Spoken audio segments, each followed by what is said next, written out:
ఈ రోజున ఈ పునరుత్థానపు దినమున దేవుడు మనతో మాట్లాడబోతున్న కొన్ని మాటలను బట్టి మనం దేవుని మహిమపరచుదాం.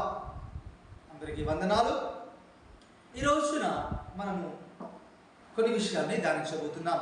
విషయాలు ఏమనగా, ఉపవాసము అనగానేమి, ఉపవాసము చేయడం వల్ల పొందుకోబో ఫలితాలు, అదే విధముగా ఉపవాసము చేసి కూడా ఒక తన కుమారుని కోల్పోయిన తండ్రిని గురించి మనం ఈరోజు ధ్యానించబోతున్నాం. ఈ పునరుత్థానపు దినమున దేవుణ్ణి మహిమపరచు నిమిత్తమై ఈ సిలోయామ ప్రార్థన మందిరములో దేవుడు మనతో, నాతో, నీతో మాట్లాడాలని ఆశపడుతున్నాడు.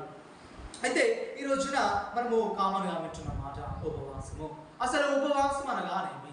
అసలు ఉపవాసం ఎందుకు చేయాలి? ఉపవాసము ఏ రీతిగా చేయాలి? అసలు ఉపవాసం ఉద్దేశం ఏంటి? అసలు ఉపవాసమును దేవుడు ఎందుకు ఏర్పాటు చేసి ఉన్నాడు అనే విషయాల్ని మనం ధ్యానిస్తే, ఉపవాసము ద్వారా మనం పొందుకోవాల్సిన ఫలితాలు కావచ్చు, అదేవిధంగా ఉపవాసము ద్వారా దేవునికి ఇష్టమైన ఉపవాసము చేయడం ద్వారా దేవుడు నిశ్చయించిన పనిని జరిగిస్తాడు అనే విషయాలు మనం ధ్యానిస్తాం. మొదటిగా మత్తయి